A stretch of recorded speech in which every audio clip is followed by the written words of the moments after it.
Hello and welcome to the FilmSetGeek.com podcast, interviews with experts across all disciplines of film and TV production, sponsored by Axis Grip Hungary, professional aerial filmography and stabilised rig and grip services. I'm Steve Collison and my guest today is Stunt Woman Stephanie Andrews. Stephanie has been working in film and TV for around 10 years in both stunt and acting roles, with stunt credits including Chicago P.D. and upcoming feature film Captive State, along with numerous other stunt performances on productions of all sizes. Having begun her career in Chicago, Stephanie is now relocated to Budapest, Hungary. Welcome, Stephanie. Hi, Steve. Thank you for joining us. Please, could you describe the role of the stunt woman in your own words? Absolutely.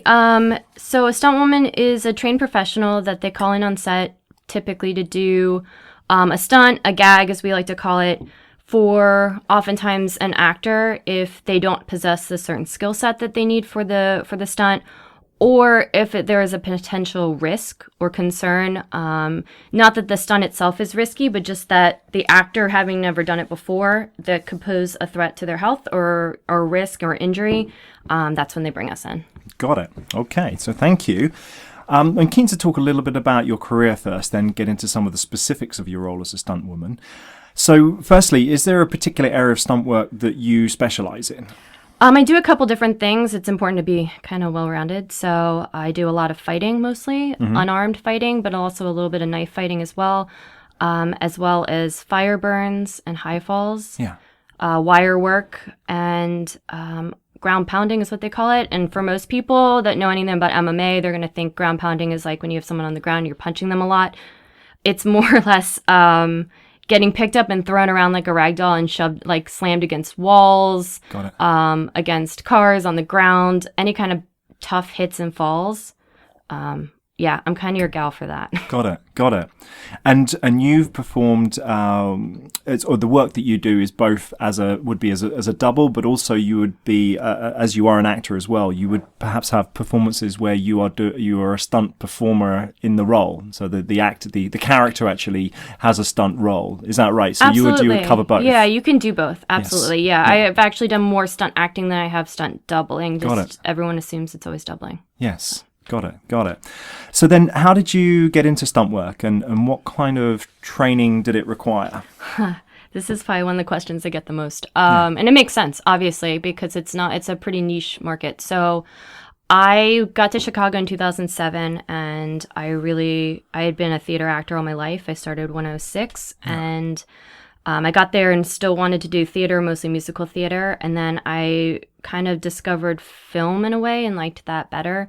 And now I'm going to get hate mail, but it's just, there was more realism. The camera picks up such subtleties in a way that you don't always pick up on stage. And I really liked that. But then when I got an agent and I started getting called in for auditions, I felt like no one noticed me because I looked like everyone else walking through the door. And I was like, how the heck does somebody notice me? How does this happen? And I went through so many auditions where I never got even like a callback or anything like that. And I went, okay, I need to differentiate myself from everyone else. So let me look at my resume and see how to fill in some holes in there. And for some reason, something popped into my head and I went, stunts has always been kind of interesting to me. I would like to see if there's maybe some kind of training or gym or how does that work? Do you get a certificate?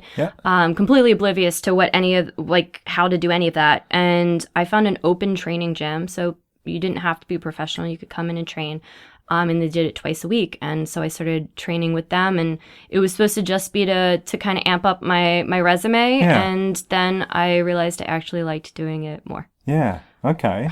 And as you say, in order to, you also thought yourself that it required something like a certificate or something. Is there something that as a prerequisite to be a stunt performer? People will rip you off and tell you, yes, that there is a certificate or, you know, but you can go to schools that will give you a crash course and no pun intended in a bunch of different things, but you're never at a level where they go, okay, yes, now you're a bona fide stunt person. Here's your certificate. No, you're always training, you're always working to better yourself and improve your skill set. There's never you've hit the target, now you're ready to go out and do it. Right. And then but is there I guess from the two sides of it, from your side of it, is there a level or is there something you need to do in terms of being comfortable to be able to do a particular type of stunt? And on the flip side of that, in terms of a film production, is this something that they need to know that you are going to be able to do it?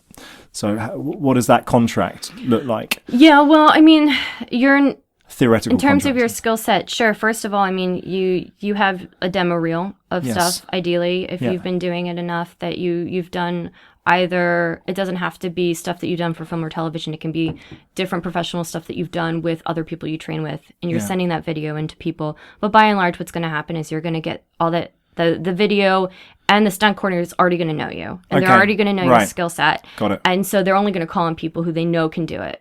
And so typically at that point they know you well enough to know what you can and can't do, and they're not going to call you in for stuff that you're not. And then skilled. Crossing that gap between them not knowing you and knowing you, is it a case of getting in with the community and then getting a couple of smaller bits and pieces here and there? How might that work? It's networking. It's the same thing as acting. It's about who you know. Yes. And so you have the closed group in Chicago that I trained with, which they do things by invite only, and it took me a while to find out how to get in with them. And it's just you make connections through the open gym. People come in and they come through constantly. Yeah. And as they're coming through, it's really about kind of shoving your face in their face and going, hey, I really want to do this training. And being adamant about it without being obnoxious. And then finally somebody goes, yeah, you can come in and train here. Got it. So it really is just about who you know and making those connections. So it's that through that gym, then you would have met people who are always on the lookout, as you know, for new people, up and coming people, etc. Yeah. And then through that, then opportunities present themselves, and absolutely. And is this? Do you need to know? I mean, before you're able or you're prepared to do a particular stunt, again, are there expectations upon you or on you as to what you might need to go through in order to do it? So if it's a high fall, do you need to have demonstrated that you've done a lower? Yeah, just how might that? Again, it's just like they've probably seen you do it, they know that you can do it. Yes. And it's also kind of on you that if they call you in to do something, yes, that you know what you're capable of. Sure, and if you go and because it's also your life at risk too. It's not just going, I want to look cool and say I can do it. Yes. If you can't, you shouldn't. So if somebody does call me in for something, which is, it's rare to have them call and go, hey, can you do this? Because they almost always know somebody who can and will. Yeah. But in that case, I'll just say I can't. I don't have the training in that. Sure. Obviously. So it sounds like it's an ongoing discussion, and I guess there are things which are, if it's more performance based. So like you like for a fight scene, something like that. Then it's degrees of what you're going to be able to do. Whereas if it's something like you said, do you call it fire burning or? If you do fire burns or wire work or something, then that's something where you would need to have had some specific. They're not going to do their first fire burn on you on set and waste millions of dollars. Yes. For sure. Yeah. Got it. Okay, got it.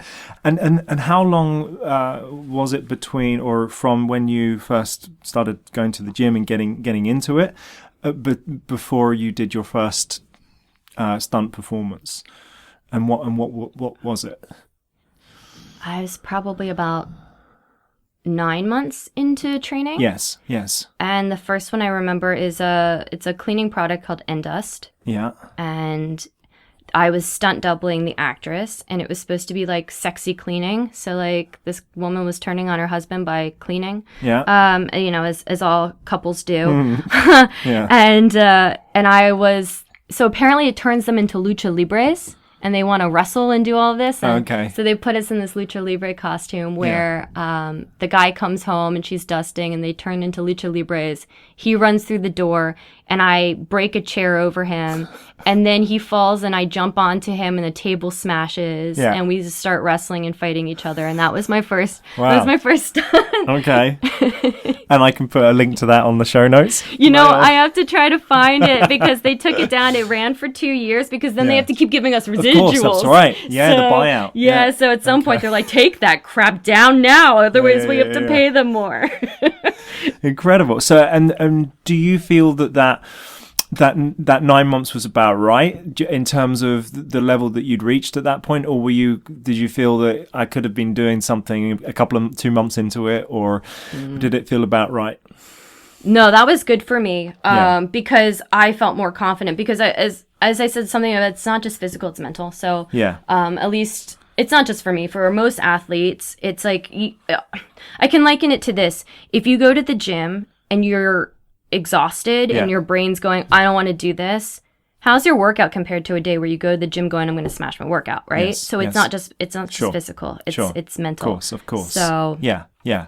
And their choice of you for example for the Endust for that commercial, was it aligned to the choice of the main actor, and you had the similar look? Is that essentially what that was you were chosen because of that? Oh yeah, our body types were identical. Got it. Like our size and our height were weirdly identical. Yes. Yeah. In terms of physical features, no, she had black hair and I was wigged. Oh really? So okay. Yeah. Got it. But otherwise, yes. Yeah, everything else was the same. Got it. And how did they come to you for that? Again, was that just through your network, and that was how you got that particular job? Let me think about that. It wasn't it was not my agent. So no, this was through the open gym. Yeah, the guy who was running the program said they're looking for stunt people. I'm pretty sure that's how that went. Yeah. And then I went in and did the audition. I did that audition with E. coli poisoning. Oh, did you? So I went in going, I have 5 minutes, and then I'm going to wrestle this guy, and then get out of here. Yeah. Okay. Yes. Yeah, it was awful. God. Yeah. Yeah, and then I had to wrestle some guy who was not a stunt person. Yeah. And that was also very right. hard. So it boiled down to an audition process. Yeah, which absolutely, was much and then callbacks and all of that. Yeah. And would that have been with the director, or would it have been with the stunt coordinator, or both within that? So audition? The stunt coordinator ended up actually being the guy who I fought. So they didn't have the stunt coordinator there at the time. Right. But they did.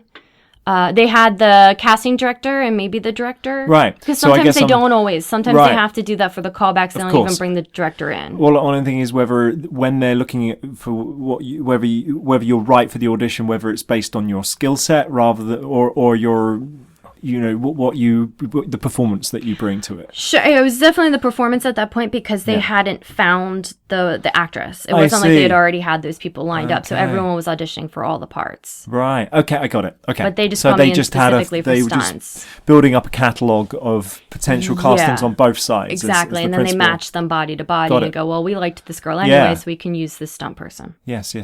Okay, interesting. Got it. So.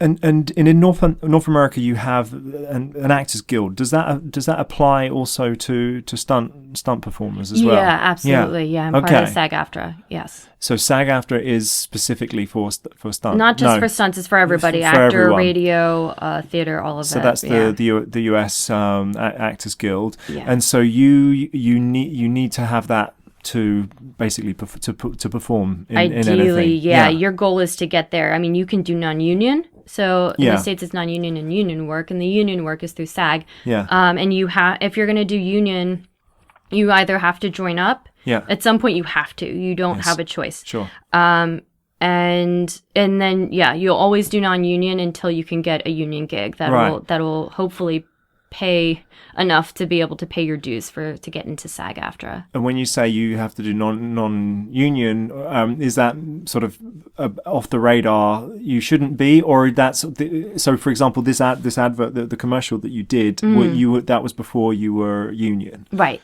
Right. Yeah, that's not. No. There's nothing wrong with doing non-union. In fact, it's pretty standard because a lot of the non-union sometimes will end up doing the paperwork to get a union status, and then they can what they call Taft-Hartley people up, which means that you can then get your SAG. Got it. SAG but they're not. I mean, I'm not the onus is on you, but for a production company, is it not a requirement that they can only use union or? Or it not depends necessarily? If they're using it depends on the member. So if everybody on their cast and crew are non-union, they're not part of SAG-AFTRA, then you don't have to do the paperwork. If you've got people that are actually a part of the union working on your project, it's a union project and you have to do all the paperwork and do that and consider union status. Otherwise, you'll have SAG-AFTRA to deal with. Got it. And so then how long from when you started out did you get your union status? That took forever. Yeah. Oh, it was painful because you do a lot of projects that promise it. Yes. And I did 3 projects that said that they were going to do the paperwork. Yeah. Which is a page, by the way. It's nothing. Yeah. And they didn't do it. Yes. Yeah. And I fought for SAG for 8 years. I got it 2 years ago. Really? Okay. Yeah, so Gosh. that's still Yeah. really new. So when people are like, "Oh, what have you been on?" I'm like, not that much in terms of the stuff that people would recognize, because I didn't get my union status until 2 years ago, even though I've been working since 2008. Right. So and were you doing stunts pretty much from the start? So from 10 years ago, or how long ago did you really start? I started doing stunts. I started when I got into Chicago in 2007. I was doing acting. Yeah. And I was primarily doing that until about 2011. I think 2010, 2011 so was when I started. About seven years, something like that. Yeah. Okay. And then just continuing your story really in terms of so then you had your first and how did it feel to be getting cast and doing that first Oh, it was stunt role? great. It was awesome. It was so much fun. That project was a ton of fun. It was very easy. Everyone was really cool. It was a very comfortable set. It was fantastic. Yeah. It really was. Yeah. It was a good first experience. And then did things really kick off from there, or was it no? Okay, so how did it? No. Yeah. Things wax and wane. It depends on what projects are coming into the city, and I think it seems like Budapest is kind of similar in the fact that once the winter hits, things kind of shut down. Yeah. So you get a certain season for so long, and at that time there was kind of a lull in projects. Now Chicago's booming in terms of the TV that they're doing, and they keep getting renewed, and it's fantastic, and they're getting tons of work. Yes. But when I was doing this back in 2012, 2013. No, there was not a whole lot. You'll get a lot of people coming in going, I want to shoot this project. They're non-union. They never shot a film before. You get those people that come in and go, I want to use some stunts, and nothing ever comes of it. Yeah. But I didn't just suddenly go from the Endust commercial to rocking the stunt world. Got it. But it was I wish. But it was a key milestone for you nonetheless. Absolutely. It was good to get that first one, and then you felt project. this is a part of it. So and then just over that sort of 7-year period, how would you sort of characterize the journey that you've been on? Rough. Okay. No. I don't want to say that. I mean, it was it that it was a few months after that you got your next thing, and it was something different. How did the kind of the patchwork of your skill set start to sort of fill in over that 7 years? Sure. So, I guess I was still doing a lot of non-union stuff, obviously. Yeah. Trying to get my union status, and I worked on after Endust. I think it might have been another year or two before I did Saints Row 4, which is a video game, so I did motion capture for them. Incredible. That was a lot of fun. The nerd in me was very happy because I grew up playing video games as a kid, and so I was like, oh, I actually get to do this. This is very cool. And because there's a big fight scene, I got to do multiple parts, but I even got to do some of the parts for Kinsey, the character of Kinsey, who actually, oddly enough, looks like me. She's a redhead. Okay. So that was really cool. And for me, I really got to nerd out on that. I was very happy. Yeah. Okay. So then that was more fight scenes. So then after that, it was fight scenes, but it was also like mini tramp explosions and reactions, gunshot reactions, and wall hits. So you get to kind of just flail and throw yourself about because they have the like little sensors that they put on your body and face and head, and and then they just ask you to do different things, and you kind of just throw yourself around. Yeah. And were there always opportunities along this journey to actually practice different stunts out off camera with your network, with your team of sort of friends and network? Sure. Yeah, we did trainings every Tuesday and Saturday. Right. So we were training constantly. Yeah. The one, I guess, drawback is that it is an open gym, so sometimes you do have to train some of the new people that come in too. Yeah. And so you might not get a good fight in that evening. But then most of the time, the person who's running it would tend to give you one fight that you know isn't going to go well because you're training somebody new, Yes. and then one good fight with somebody that you've worked with for a while. And Right. so then we get to really like amp up and test our skills. And then we might set a separate day, like a Thursday, and go, okay, we're the three of us are going to shoot a demo fight, and that's kind of how you keep things fresh all the time. Yeah. And again, through this, you would also have the opportunity to try out different stunts, or was this through the gym? It was mainly fighting? No, it wasn't just fighting. So we started with any kind of like tumbling, jumping over things, jumping over people. Yeah. Yeah. And then, we would do that. We'd do gunshot reactions. So we do squib hits where they kind of, it was really cool because we had a gun wrangler come in and do that. So is that, so that's where you have a little hidden bullet hole in your body, and then it explodes, and then you have to react. So, okay, got it. Yeah. Okay. So we did that. We would do military, like, how to infiltrate and come in through a room with a group of people so you didn't look like this stupid person who's just flailing your gun around the corner. Yeah. Because that's one of the things you notice in a lot of films. They're like, oh, those people didn't get trained to hold a gun or use a gun. Yeah. So like kind of military tactics. Got it. A lot of, again, the ground pounding thing, like just being able to do roof falls.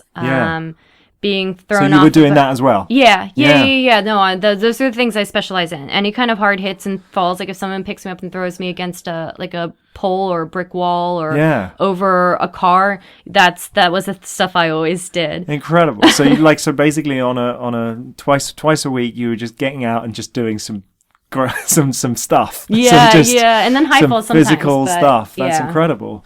And did that continue all the way through your time in Chicago?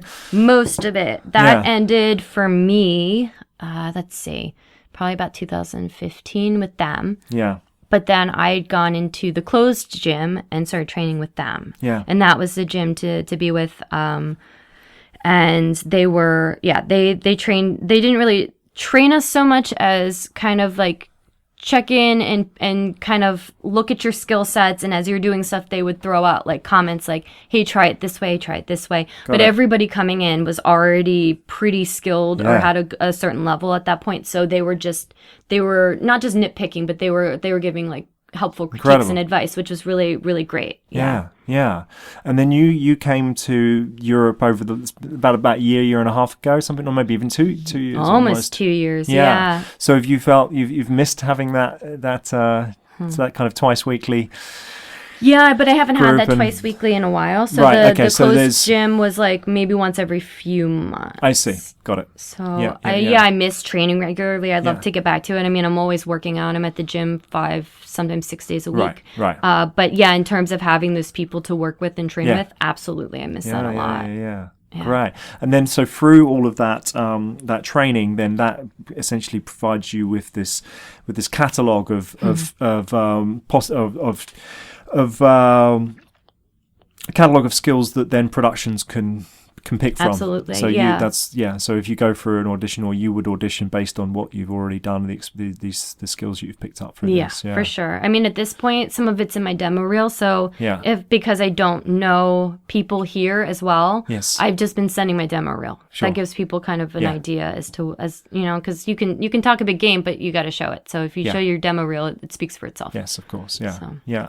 And then you went to circus college or circus school. As every 30-year-old should do. I did go to circus school. And that was just before you came to Europe the year before. Yeah. And that was for 1 year? That was, yes. Yeah, and again, just to bolster your skill set and just... It was. I was doing circus too, so I was working for trapeze school in New York in Chicago. I was one of the trapeze catchers, and I worked board and stuff, so I was catching students, and I loved it, and I was doing aerial hoop or lira, as they call it.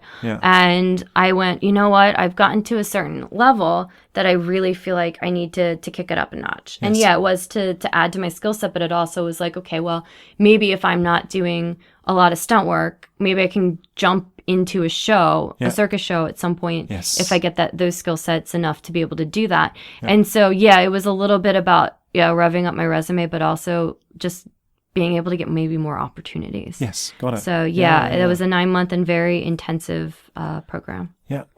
So over that 7-year period, then have you been able to do performances on screen which have aligned to most of the things that you've learned through your training? Not as much as I would like. Yeah. I think I'd like to do more wire work and fire burns as well, because Right. a lot of the stuff that they end up giving us, it always seems, I don't know, like you watch the stunts in movies and it seems so like crazy stunts, but for the most part they're calling you in because they need somebody to push you down onto the concrete or knock you over or jump over a fence or something. It's usually nothing like super crazy. Yeah. But it's still that's what you're typically going to get called in for. And so I would like to be doing more wire work and like jerk line and fire burns and things like that. Like I'd like to use And when some you of say the wire skill work, sets. it's like jumping between buildings, those sorts of things on a It's wire? in the harness. Yeah. So it's like you see some of those fights where the person's like flying through the air and does a kick into someone's chest and things Okay. like that. Got Like it. that wire work, but also the wire work where it might look like if the Hulk were to punch someone in the stomach and they fly through a window, Got that's it. usually wire work or jerk line. You've got a bunch of, which the jerk line is like bunch of guys standing, holding your rope, ready to pull you back so you fall back. And it's not the most comfortable, but it's one of my favorite things. Yeah. Okay. Yeah. Yeah. Cool. So then you've done a lot of fights, jumps, knockdowns, these sorts of things, and have you been able to do things like the squib hits? Have you done those sorts of things on screen, and also the sort of the military type of sort of I keep style? getting I get called a lot for military style stuff, and I'm not quite sure. I don't really look military at all. Yeah. But I do get called in for that quite a bit. I have no idea why. And also the high falls. Have you also done that on screen? On screen, the only one I have wasn't that high. I think it was probably about 10 feet. But it was the back fall that I did, and it was a demo fight that we worked on for an online show. Yes. So that's the only one I have. I've trained in it. It's been a while. I'd love to do it again. I got to train in it once while I was out here, and that was awesome. Yeah. But it's funny when you don't train in it for a while, your body hurts the next day. You know, it takes some solid hits. And I mean, I walked away that night going, oh, I love high falls. And I kept doing it, crawling up there to the top and jumping down. And then at some point I was like, I have a headache. And I was like, oh, right. Yeah. If you don't do this for a while, your body stiffens up and your neck, you get whiplash and stuff. So I'd like to be training it more. I really would. But yeah, that was the only high fall I have in my arsenal in terms of my demo reel. Yeah. And are you pretty fearless? Like, or do you have limit? Do you know where the line is for you? God, yes. And as I get older, it gets smaller and smaller. So I have to push myself more and more to get outside that comfort zone because.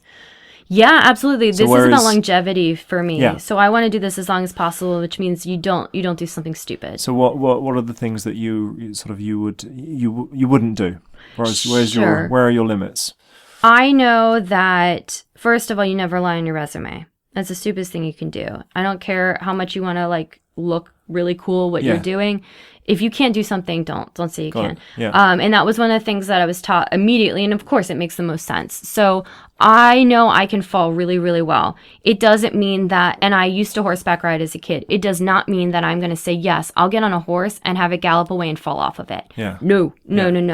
High falls, I would feel very comfortable right now doing maybe a 15, 20-foot high fall as a regular suicide is what they call it, where you immediately fall to your back. Yeah. Doing a header, which is head first fall, and then you kind of flip your body to your back at the last moment into the mat at like 40 feet into an airbag, I wouldn't do right now. Yeah. Those are just, it's safety calls for me because I go, it's also, as I said, it's mental as well as physical. Yeah. And if you get up there and you go, what are you doing? You haven't done this in years. What are you thinking? That mental is going to affect how you physically do it. Yeah. And so you want to have trained long enough in it and as many times that you can shut your brain off a little bit because your brain's going to kick in and go, what are you doing? But your body's like, I got this. Okay, got and when your body doesn't have it, you're going to get hurt. So I try to err on the side of caution when it comes to that. But would you say that you're quite fearless? Like you would, if you're standing at the top of a bridge, a very high bridge, most people wouldn't be able to look down, but you're comfortable with that. You can... It's funny that you said that because like I walk across these bridges all the time and I go, oh man, I really want to jump into the water. Seriously, that's what I think. And most people are going, I don't even want to look down. So yeah, I guess it's not fearless. It's just a curiosity and a love for what I do. Yeah. And yeah, I kind of go, oh, I really wish I could just jump off of this right now or have some kind of shot of someone just picking me up and tossing me over. Yes. Yeah. So I wouldn't call it fearlessness, but it's definitely, I don't know, just a love for that little surge of adrenaline. It's not much because you still have to be smart and safe, but there's something about it that, I love it. And are there any stunt performances where you go, that I wouldn't do? You know, whether it's Tom Cruise strapping himself to the side of of an aeroplane, are there anything like that where you go, look, that's too much? Yeah. Sure. I don't want to focus on the things that you don't want to do. Yeah, man, people are going to hire me, Steve. I know. Jeez. But it's, tell people what but you I won't think do. because you're in a profession which is about limits. So finding, that sort of that outer limit, I guess, is something that someone who is not in this profession, to get some context. But but I get it. So it's essentially that it's all about training and preparation, and you clearly have an appetite, or you enjoy pushing the limits of possibility, but it's all about training. So you have an appetite to do the exciting. Let's say the exciting things, the daredevil things, but it's all about that needs to be married with the training that requires to it, and I guess it's on an ongoing basis as you talk with the community of people that you know in your network. You're constantly hearing of new things that they've done and new possibilities, and you're kind of marrying that with your skill set and what you might need to do it. So it's an ongoing discussion. Yeah, because it's always changing. Yeah. I would never call it a daredevil thing, just because then people liken it to things like Evel Knievel, and it's not like breaking world records and doing crazy, ridiculous things. It's really not about that. It's actually very safe, well calculated. Absolutely. I mean, accidents happen. Yeah. But by and large, it should always be safe. And if something doesn't feel safe, then that's when you say something. Yeah. Yeah, absolutely. And what do you enjoy most about stunt work? For me, it's both the physical and mental challenge that comes with it. Yeah. So I've always been somebody who's always tried to push myself harder, and to be better. And I guess the best way to describe this is just an example. Like, the first time I ever got there to training, I didn't know what to expect. I didn't know anybody going in. I was extremely introverted, really nervous around people. And they're building this scaffolding up to the ceiling 20 feet high. And I'm going, okay, what are we doing? They're like, we're going to do high falls. I was like, I've never done that. And they pretty much were like, okay, jump off. Yes. And, and you're at that moment, you're going, okay, what am I made of? And what am I going to do? What am I capable of doing? And will I do this? And so I did it. Obviously, it felt fine. The next day, I felt like a bus had hit me. Yeah. But, it's things like that you're always pushing yourself and challenging yourself in different ways. And because of it, I ended up meeting amazing people that became family because you trust these people with your lives. And so it's, you meet incredible people, but also it's pushing you out of your comfort zone. Yeah. And it's lessening the things that you fear, and it's proving to yourself, just what you're made of and who you are. And I think it's really important. I love that. Great. Okay, so then thank you for that. And so what I was keen to do is then talk a little bit about the specifics of the role as it aligns with a production. So at what point would you typically get involved with a production, and how do projects come to you? So the coordinators that we trained with in the closed gym, they all know us, and what we do is once we get in there, they go send us your headshot, resume, all that stuff. Mm-hmm. And then they reach out when they have things that need to be filled in. And usually that call will come to you a couple days before they have to shoot. Yeah. So you don't get a whole lot of time. And sometimes it'll be something like, we need to get this photo to the director, and then the director is going to choose. Yes. So if it were them, they would just go ahead and choose, but they need to send these photos. So they'll go, please send me a photo of exactly what you look like right now. Yeah. Or we need somebody who looks like this, kind of artsy bohemian, and then you got to put on, some kind of clothes that make it look like that. You're not going to wear your your suit from work. Yeah. And I guess the best example is for Chicago PD, they needed people to play 16-year-olds. Okay. And so they reached out to me, which made me feel very flattered because I was 31. And they went, okay, we have like an arsenal of maybe like 5 or 6 girls that could do this. And so what we need you to do is not put on any makeup, put your hair in pigtails, put on a hoodie because it's like girls in a home. Yes. And that's what we're going to give the directors. And that seems to work. Yeah. Great. Yeah. And then I got it for that. Yes. Because it was like, it's just a fight scene, and it's going to be a simple fight scene. It's going to be easy. It's just a bunch of girls pulling their hair and shoving each other across tables and on walls and slamming each other's heads against like the cafeteria tables. It's something, pretty simple. So,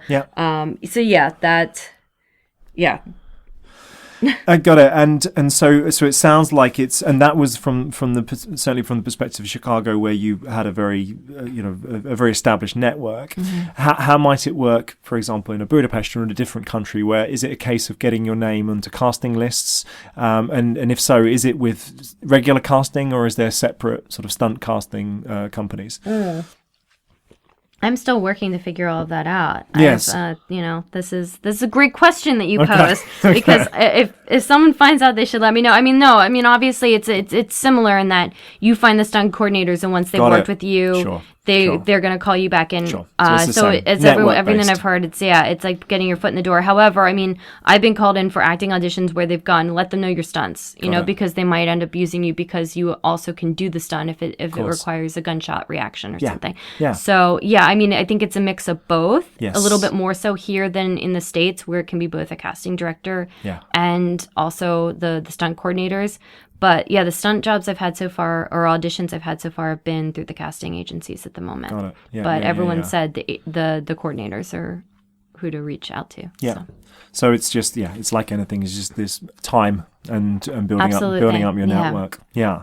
And then once cast, then and I guess you've already sort of alluded to it, but do you get involved with the script at all? Have you been involved with the script in terms of, do you use the screenplay for an episode or a film as the reference point or the jumping off point for your stunt performance, or are you working directly with the stunt coordinator and therefore the screenplay doesn't really come into it for you?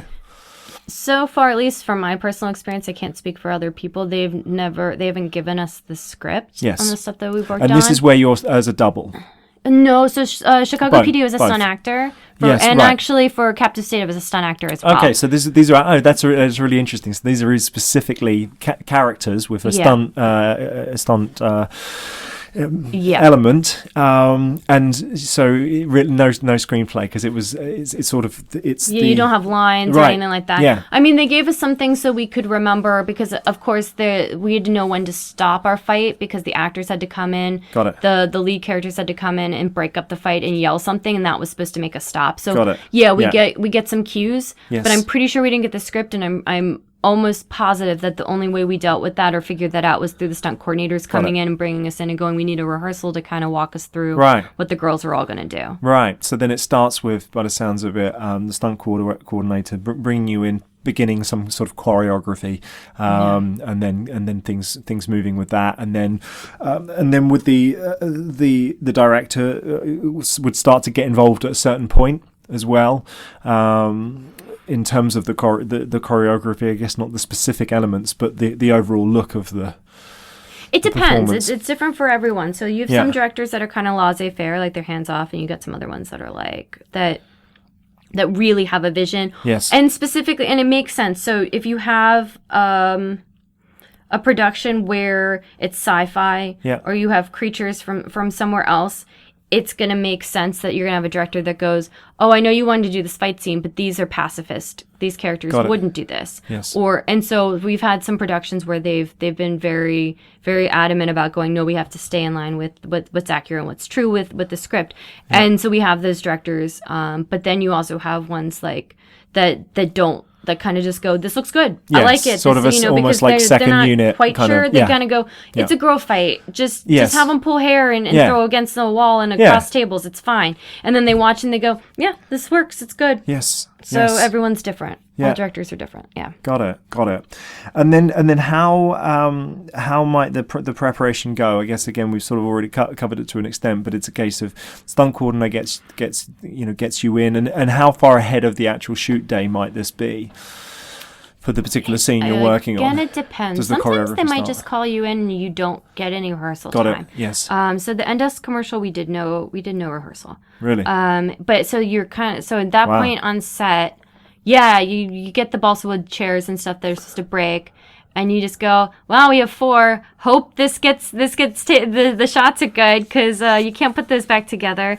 But it's also like you're checking things like the table that we crashed into had screws in it, and we're like, you can't have screws in a breakaway table, So then you got a coordinator who goes, whoa, remove the screws, and like, Yes. well, we can't keep the table up, and you're like, well, that we gotta fall through it, so Yeah. we're not gonna have screws in our back. Yeah. But then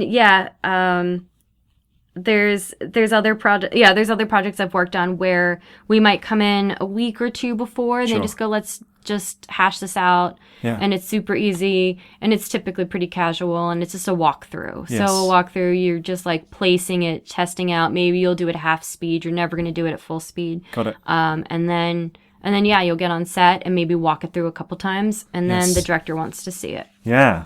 Incredible. And how much in these sorts of in the work that you've done, how much creative freedom do you have? Are you able to bring ideas to the table, and if so, how much so? Very rarely. It's kind of mapped out for you. Yes. The coordinator has an idea because Yes. they've looked at the script and they know what needs to be done, and you just kind of listen and do exactly what you're told to do. But with that said, at least with Chicago PD with the fight scene, they just, they told us what they needed and what wouldn't be appropriate. Yes. And we kind of mapped out once we got into the cafeteria that they'd Right. shoved us where a table with all the silverware. So then the girl's like, I'm just going to shove your face right into this thing of silverware, and the table's going to crash, and then Yes. I'm going to throw you against this wall. And they went, that's fine. Right. So you do get a little creative license to go as long as it fits with the character. But by and large, you're still sticking with the specifics that the coordinator's given you. Got it. Yeah. And then so within the film, the productions you've worked on, what is your reporting line? So you are aligned to the stunt coordinator, or is there sort of I guess because the roles that you've had, particularly where you've been a stunt actor, there is a sort of I guess it's a grey area between being an actor with a performance which is sort of aligned to the director, but also having a stunt element to it. So in general, you always align to the stunt coordinator. Always, yeah. The stunt coordinator is always your main point of contact. It doesn't mean that like if the director starts talking to you, you just have to go, hold on, I need to find my coordinator. Like that doesn't, you don't have to do that. Yeah. But yeah, your main point of contact for anything, whether it's are we shooting this now? Is this happening at full speed? Is this a walkthrough? Yeah. Whatever you need to ask, you always go to the coordinator. You don't talk to the director at all. Yeah. But of course, yeah, I've had the director, at least for PD, come up and go, we really like this. We just want her to pull your hair from the very beginning. So we're going to start like that. And I was like, okay, fine. And obviously I'm not going to go, hold on a second, let me get my coordinator. But yeah, by and large, you should always deal with everything through your coordinator. Got it. And what does a day on set look like? And how would it contrast with that of an actor? So are your call times are this, I guess, more or less the same as the actors, and you're so for all intents and purposes, are you treated like an actor? You go to where you make up in your area. So is it? Yeah. Is that what a day on set would be like? Yeah, we get called, and we actually got called in before John Goodman did, I think, on Captive State. So, yeah, the days differ, obviously, but for the most part, everyone gets called in at the same time. Yeah. And it's usually, like, really, really early, like, before the sun's rising. I think I was up at 3:30 so that I could get there on set for Chicago PD by, like, 5:30, and you do makeup and hair and all of that. Got it. And then you sit in your trailer, which was really warm and toasty, for hours, sitting next to the fireplace. No joke. I was like, okay, this is beautiful. This is so lovely. They took really good care of us. And then they went, okay, we're ready to shoot. So, they've shot other scenes before, so it's dependent on how that's going. Yes. So if that gets delayed, then we just sit in our trailer and wait. And then if it's ahead of schedule, then they send us in. They send stunts in, and we go in, and Chicago PD was an easy day. For us. It was really good because it went really well. Everything went smoothly. They got the takes they needed to. They didn't need to change a whole lot. And we maybe did the fight scene 10 times, if that. And that took maybe 4-5 hours of actual on-set time. The rest of it was getting into makeup and hair and fitted and waiting in the trailer for us and then actually the official like stunts is wrapped. Yeah. And then the lunch break, we took a lunch break. So yeah, I mean some days can be 12-hour days. Yeah. Which I think Captive State for me was a 12 to 14-hour day. Yeah. And then you have others that are 4 or 5 hours. Yeah. Got it. So it's largely mirroring the sort of the on-set experience of an actor. Yeah, absolutely. Yeah, and it's not even if you're a stunt double, even if you're a stunt actor. Yeah, you'll have to stay about in the same time. And do you have a preference to being a stunt actor versus a stunt double? So I go back and forth. Yes. I like doing the stunt doubling because I don't like to be known. Yeah. So I prefer that. Yeah. I don't like to see my face on camera. So again, I really like the stunt doubling. However, because I started as an actor first. Yes. And I miss it when I don't do it for long periods of time. And because stunt acting is becoming more of a thing as opposed to just doubling, it's like, okay, we can actually use the stunt people if they're actors too. Yeah. I've been missing that. And so I'm at the moment where I'm going, I want to be a stunt actor right now. I really prefer that. But yeah, it waxes and wanes. Okay. And in terms of when you are doing a stunt double performance, is it part of the training or how is it?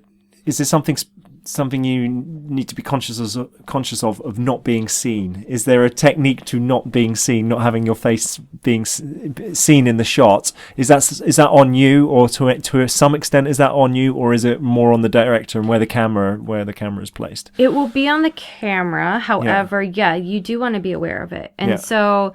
Yeah, if you're doing a fight scene with another person, you guys are both aware of where the camera is. You always have to be aware of where the camera is at all times because, yes, you might have to change it around in case the camera guy doesn't. Yeah. So you do have to be aware of it, and that might mean, like, if we're not where we need to be, grabbing each other and putting each other where we need to, and then going on with our fight. So, yeah, you have to be aware of where camera is at all times because... Yeah, it still comes down to you doing your job and yeah, so I've definitely had to change things a little bit and shift things around and no one's noticed. Yes. So so sometimes it is definitely on the camera guy, but yeah, you kind of have to always be. So is it because as an actor, I mean as an actor more or less is generally conscious of always needing to be sort of slightly 3/4 to the camera, sure, right? Yeah. Is it the opposite for a stunt double in that you need to make sure that you're the opposite way as the camera? Yeah. Simple as that. It is. Not simple, but you know what I mean? You just simplified my entire career. No, but I mean, is it like basically, that's the unwritten rule of being a stunt double? Yeah, I mean, like it's okay to see like the part of the chin. It's hard, and I'm like gesticulating right now, and nobody can tell. But yeah, I mean, like sometimes you'll see a cheekbone or the side of the somebody's face, or a little bit, or it's so fast that you don't see the person's entire face whip by. I mean, I've doubled a few times, and I never really worried about it too much because I knew where the camera was, and I just knew how to hide it. I think you just kind of go less is more. So if they even get like just my hair, it's fine. Yes. Got it. Cool. And what do you think are what are the biggest challenges for stunt work for you? For me, it's. I thought about this, and I keep thinking about this all the time because there's quite a few. The first one for me, at least personally, is just getting out of my own head. Mental issues with that because that can affect your physical performance. And so, because I'm in a field where I'm like, I tell people I'm a stunt woman, and it sounds ridiculous to me. So in certain ways, it feels kind of surreal. Mm-hmm. And so if you're standing on a ledge and you're getting ready to jump and you're going, why did they call me? I haven't done this in a while. And, there's so many other better people than me. That kind of stuff is going to screw you up, and you are going to screw up. Yes. And so it's like, it's getting out of my own head when it comes to that. So it's a personal challenge. I don't think everybody deals with that. But I know for me, that's been a big a big issue. Another one is that some of the coolest things that I've done are the least appreciated because it's like you don't understand how hard it is. Right. So like some of those hits and falls, people don't always appreciate. And the same thing with the circus stuff. It's the same thing. It's like if you don't have any basis, you're of course not going to understand how challenging some of those things are. Yes. And so that's always sad. So yeah, at least with circus too, it was like, you do this big thing and no one would clap and you're like, I'm hanging by my neck. Yeah. Come on. What else do you want? But then you do a split and everyone's like losing it. So it's like, okay, all right, people have no frame of reference. Yes. So Yeah. it's also it's understanding that and still kind of clapping for your own self when somebody else just doesn't really understand or appreciate it. Yeah. And then I guess the other one is just like, it's still a male-dominated industry. Uh-huh. So yeah, I would love to see more and more women doing it. But because of that, you still have some issues with it. I've always been lucky to work with really awesome stunt coordinators and with a lot of predominantly men who've been nothing but kind and good to me. Yeah. But I know that sometimes I people have had issues with people talking down to them or going, okay, well, they can't quite do the same thing as men because they're women. And that really gets to me. It gets to me a lot. And then, we still have an issue with wigging where they put a man in a wig and have him do the stunt. And we're working on it. It's happening. People are kind of up in arms in it, and they should be because women are just as capable as men. I mean, it should be a gender neutral industry in terms of that. I mean, you have women that are just as capable and are just as willing to do the same stunts as a man. Right. So at that point, it should be gender neutral, but we're still fighting the good fight. Mm-hmm, mm-hmm. And then is there one particular stunt that actually? So it's two. So is there one particular stunt that you enjoyed doing the most? And is there one which you're sort of most proud of in terms of what the sort of the end product? They can be the same, but be interested to sort of know if there's two. One stunt that you've enjoyed doing the most. Let's start with that one. Yeah, I like doing any kind of the ground pounding stuff. So any of them where somebody just picks me up and lets me ragdoll, where they just toss me around and into stuff. Yeah, it's great because it really that looks the best. I when I auditioned for this movie Charger that I did, I mean I literally padded up. I had a gator back which protects my spine, and I had somebody that I've trained with for years that I trust who's a really big guy. Yeah, just pick me up and just like toss me where you're doing all these falls and tumbling across the floor, and he's just slamming me against stuff, and like other stunt people that are going for the audition are going, oh God. And they're like freaking out and then like I got up, I was like, okay, all right, you know, like everything's good. And they were like, I thought you were actually hurt. Like that's insane. Wow. So those are the ones I like to do. Yeah. Those are the ones I like to do the most. Great. Yeah. And then is there one performance which you're sort of most proud of or pleased with in terms of how the end product worked? I've seen a couple of I've seen one of the short films you've done, which is absolutely spectacular. But is there anything that's... Yeah, I am proud of Charger. I feel like that we got hoopla in the very beginning when it came out, and then it kind of, I think, it was submitted into film festivals, and again, this is the single take. It's the one shot, yeah. And it's how about 5 minutes? All fighting, one shot, one steady cam, one shot, and all just choreographed fight sequences, and it took months to we trained for we did 60 something hours of training at least, and then we had the breakaway tables and stuff, so you only got about 10 good shots to do that. So and it's one take, and it's all choreographed to music. Yes. So it's like every possible challenge in the world, but like it kind of, again, it's that thing that I was talking about not that long ago about people not appreciating some of the cool things because they can't quite understand what goes into that. I mean, the guy who was doing the filming was incredible, and he's running with us and working out and sweating, and he's carrying this entire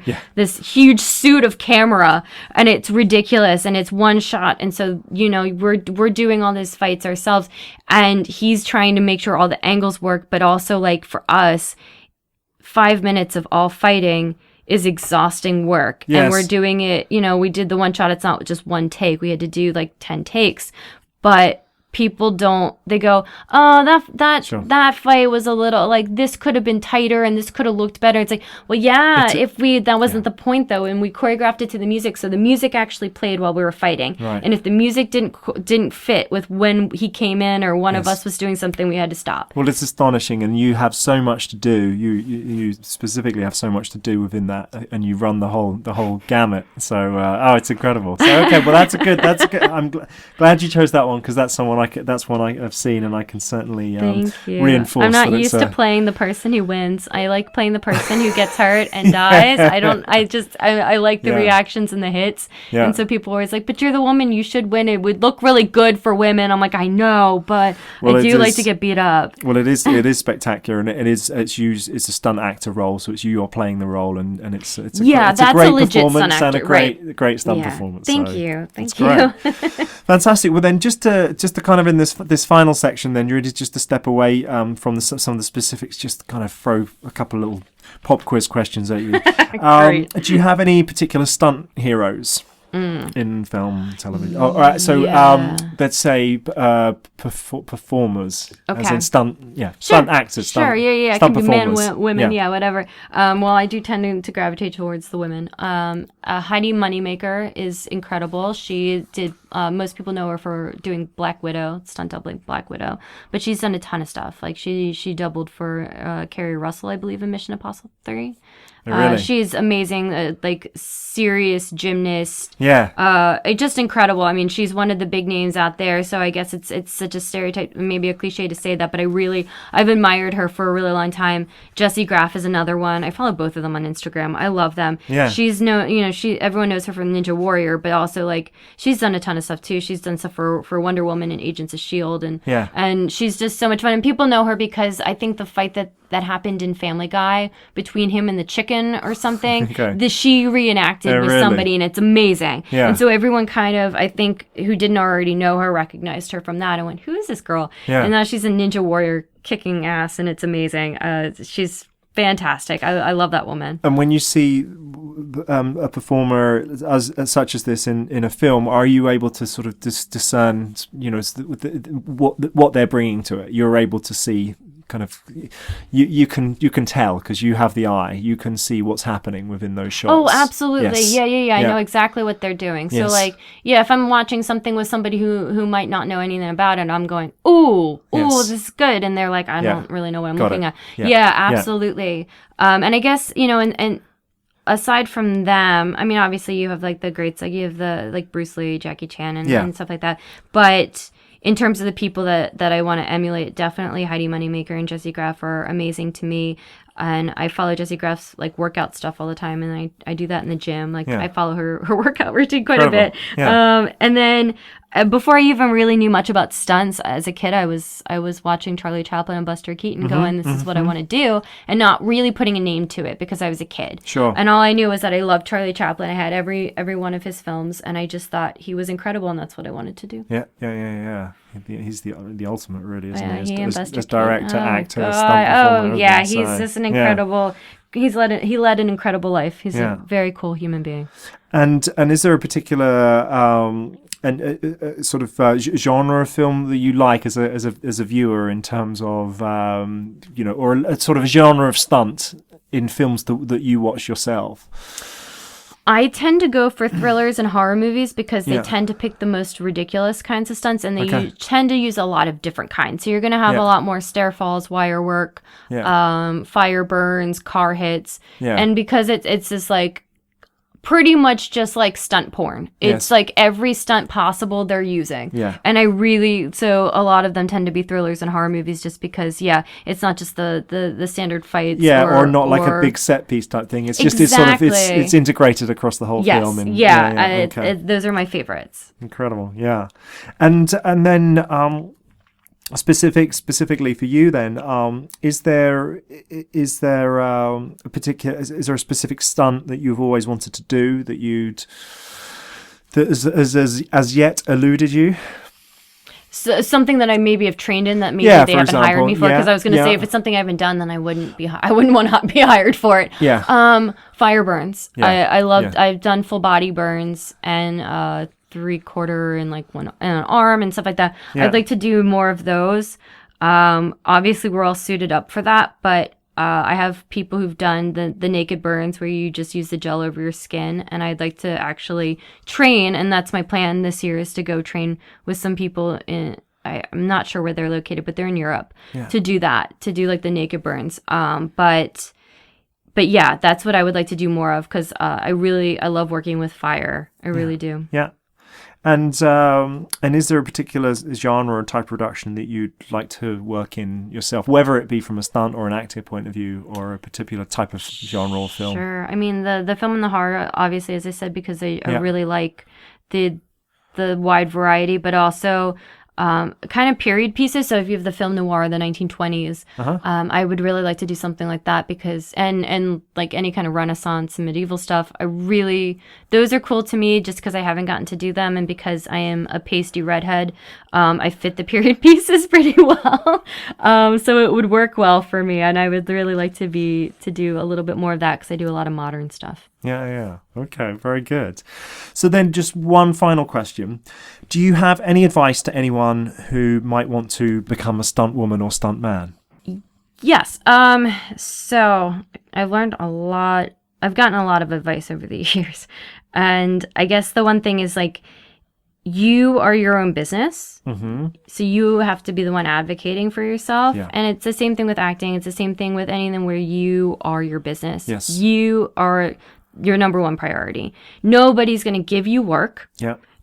You're never going to be that amazing that you don't have to hustle, that you don't have to push yourself and train harder and network more. And it's just, you're always going to have to do that. So if you don't want to put in the hard work and the discipline, or you don't have the discipline for it, that's absolutely fine. Yeah. It just means it's not for you.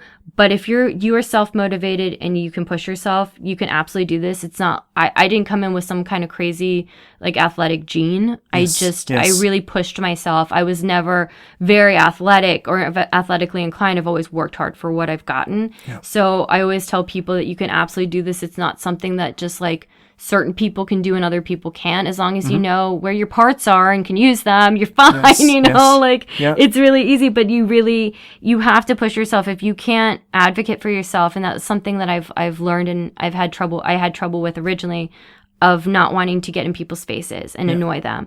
And there's a fine line, but you can still fight for what you want, and still get work, and still be professional and not bother people. Yes, and you can still speak up. And because there's always a million people who are going to be better than you at X, Y, and Z, you still have to, if this is what you want to do, you still have to push yourself to be better. But there's no reason why somebody who is physically capable, who wants to do this and is dedicated, couldn't. Got it. Yes. So. Fantastic. Brilliant. Well, then, thank you very much indeed. It's been terrific to have you on the podcast today. So thank you very much indeed for joining us. Thank you, Steve. I've been Steve Collison here with Stephanie Andrews on the FilmSetGeek.com podcast. Thank you for listening, and goodbye.